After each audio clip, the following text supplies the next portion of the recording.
You don't hate people, but somehow you feel more at peace when you're alone.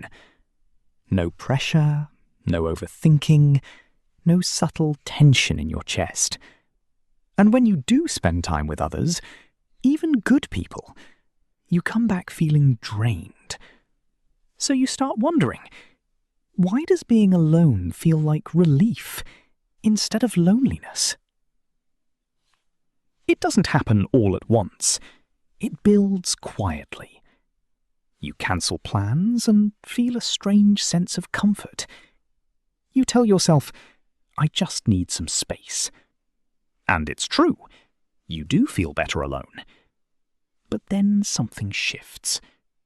You start avoiding situations you used to handle. Small talk feels heavy.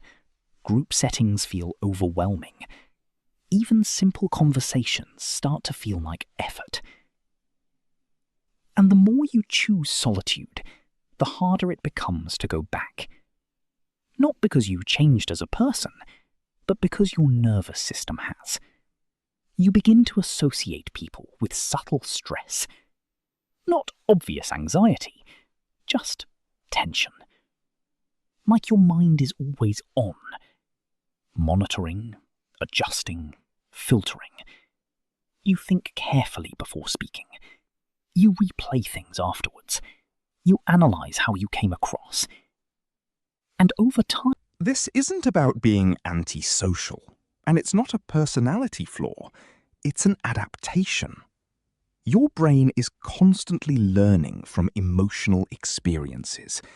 Every interaction you've had, especially the uncomfortable ones, leaves a trace. If enough of those experiences involved pressure, judgment, or subtle rejection, your brain starts updating its model. It begins to predict social interaction equals effort or risk. So it shifts your behavior toward what feels easier, toward what feels safer. Alone doesn't mean better. It means predictable. And the brain loves predictability more than happiness. But this creates a quiet trade-off. You gain peace, but lose connection. And over time, that trade-off starts shaping your identity. But what exactly is happening inside your brain when this shift occurs? 4. Psychological mechanism. Your brain operates on one core principle: minimize threat, maximize efficiency. When you're alone, there's almost... Redefine drain versus overload. What to do? Instead of labeling social time as draining, ask yourself, what exactly is tiring me? Why it works? This shifts your brain from emotional labeling to cognitive clarity. It engages analytical networks instead of avoidance patterns. Example: after meeting someone, you don't just say, I'm exhausted. You notice, I was overthinking every sentence. Now the problem is specific, not global.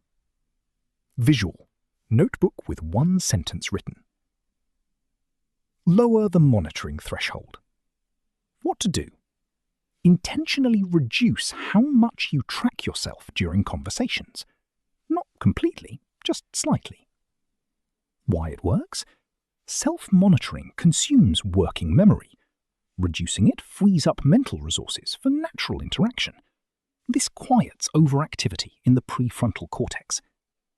Example: you let yourself speak without mentally editing every word. You allow small pauses, small imperfections. Nothing breaks. Short, low-stakes exposure. What to do? Engage in brief social interactions that have no emotional weight. Why it works? Exposure reduces threat sensitivity in the amygdala over time, but only when the exposure feels manageable. Example: 4. Create recovery without escape. What to do? After social interaction, take space, but don't isolate completely. Why it works? If recovery always equals isolation, Your brain strengthens the link. People equals stress, alone equals relief. You want recovery without reinforcing avoidance. Example: after a gathering, you sit quietly, listen to music, but stay mentally engaged with the world, not withdrawn from it. 5. Rebuild positive predictions. What to do? Actively notice neutral or good social moments, not just the uncomfortable ones. Why it works? Your brain has a negativity bias. It stores uncomfortable experiences more strongly. You need to consciously balance that data. Example: a conversation went fine. Nothing special. But you register it. That was easy. Visual: slow-moving light patterns, calm and steady. Over time, your brain updates its prediction model. Social: 7. Quiet, empowering close. There's nothing wrong with liking your own company. Solitude can be peaceful, restorative, necessary. But when it becomes your only place of ease, it's worth asking why. Because the comfort you feel alone isn't the problem. It's what your brain had to learn to make that comfort feel safer than connection. And maybe you don't actually prefer being alone. Maybe you've just been living in a system that made it feel easier. And systems can change. Slowly, quietly, without forcing anything. Just by showing your mind, again and again, that being with people doesn't always have to cost you. And one day, without noticing the exact moment, you might find yourself with someone, feeling calm and not wanting to leave.